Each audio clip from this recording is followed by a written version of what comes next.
Hey everyone, thank you for tuning in again. It's been a fair while, hasn't it? Probably 6 to 8 weeks, something like that. I haven't posted anything. I've been working 6 days a week and long hours as well, so I thought it's time to recharge and have 2-day weekends for a bit. So I thought I'd make another video. My next mod has arrived. It's a budget mod. It's just over 200 bucks, around $240.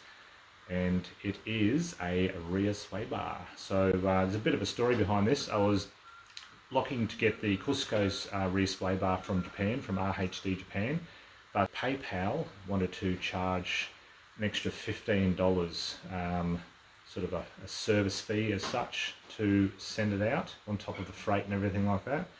And then when I went to pay it with PayPal, they wanted to charge me another $15–20. So instead of the sway bar posted and landed to me for around $260 Australian, it ended up being about $305, and I just thought, no, I'm not paying that.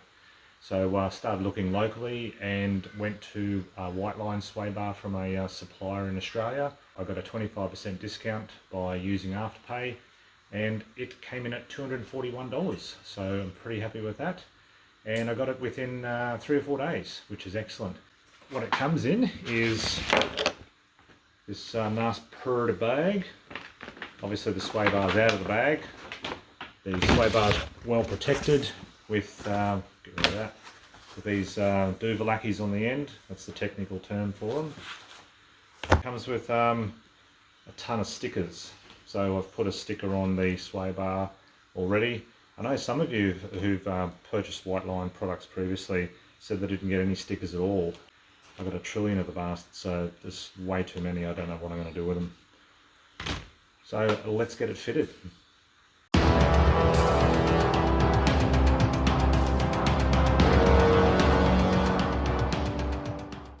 So you can see I've jacked up the rear of the car to give us better access to that nut right there that the torch is shining on.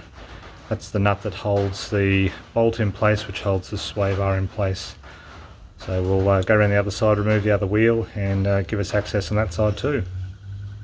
Alright, we're around the passenger side. There's the other nut there that I was referring to just a moment ago.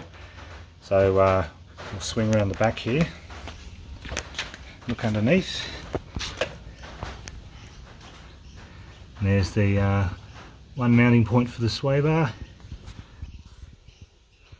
And over there is the other side. So what we'll do now is we'll remove this trolley jack here, because we've got the vehicle supported over there, and we'll get these nuts undone, get the sway bar swapped out. So we've got the passenger side removed. This is the nut. Hang on. That's the nut. This is the bolt. That's a 19mm or 3/4 inch for those in Muracle. So we'll go around and do the driver's side. Now that's the driver's side out. It's exactly the same setup.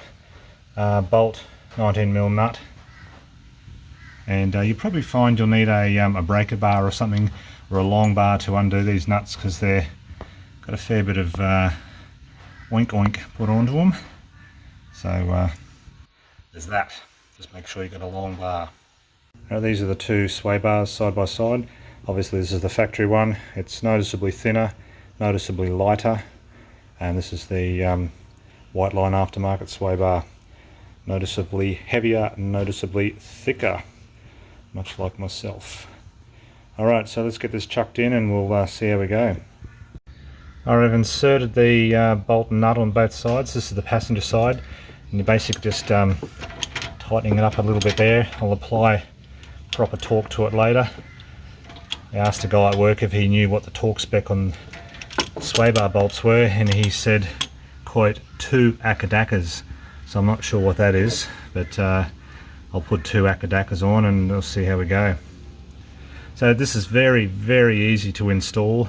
This is literally, like, not including taking the wheels off or anything, but removing the old sway bar and putting the new one in. It's probably 10 to 15 minutes.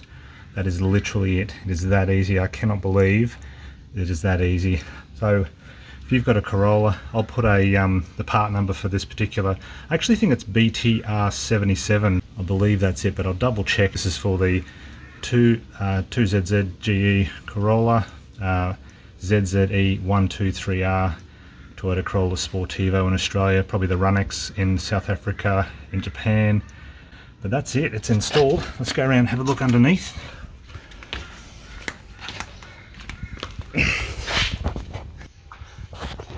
I literally didn't even have to get in under the car. That was it. It just basically slotted in. I had to bang a little bit with that that hammer and the rubber mallet, using the hammer against the that point there. Not the hammer, but the handle against that point. And then I gave it a couple of dongs with the hammer just to line up the holes on both sides. So easy. Alright, let's finish it up. Alright, this is it, all fitted. Chucked on a black white line sticker. I put on a yellow one, but you could hardly see it. So just chucked on a black one. A lot more obvious. Like black dog balls and a white cat, as they say. So all done. I'm going to take it for a test drive and see how it goes. Alright, so it's been a few days since the rear sway bar's been installed, and I can tell you categorically this is an amazing upgrade. It's a budget mod, yes, definitely, but the results are not budget. They are incredible. I'm not even bullshitting you. It's full on. The difference and the road holding capability now of the car is excellent. You've got very good steering feel. You're going into roundabouts and out of roundabouts and things like that. It's hard to describe unless you actually do it yourself.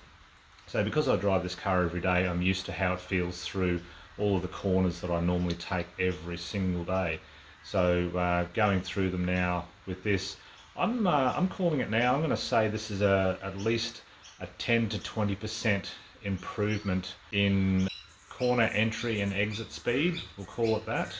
So you're not speeding, but it just feels like you can carry a lot more speed through the same corner. And if you're going at the normal speed through the corner, it's like the corner's just been decornerized. So it's sort of, that's, you know, if that's a thing, in my brain it is. So yeah, highly recommend doing it. Now, as per the thumbnail, it's created a major issue for me, and that is all of these handling mods have now highlighted how pathetic the seats are in the Sportivo. Yes, they're leather, but I'd happily trade them for milk crates or cloth seats for better holdability. So when I'm going through these corners now, my whole body's wanting to move out of the seat, and it's really disconcerting. So in 2023, I'm going to be looking at more budget mods for the car, and one thing I'm going to be looking at is offloading the Sportivo leather seats and putting in something else. So I'm looking at, say, like a Recaro's or Brid or GR Yaris seats, Toyota 86 seats, you know, even something out of an AMG Mercedes. I'm looking at those. They're pretty pricey though, but damn, they look good.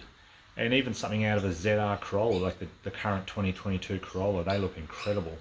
They're basically a GR Yaris seat without the GR badge on them, and in a different colour. So all these options are available, so I'm going to be looking into that. So thank you for tuning in again, and I'll see you very, very soon for a channel update. I've got some exciting news for you. Till then, see you later.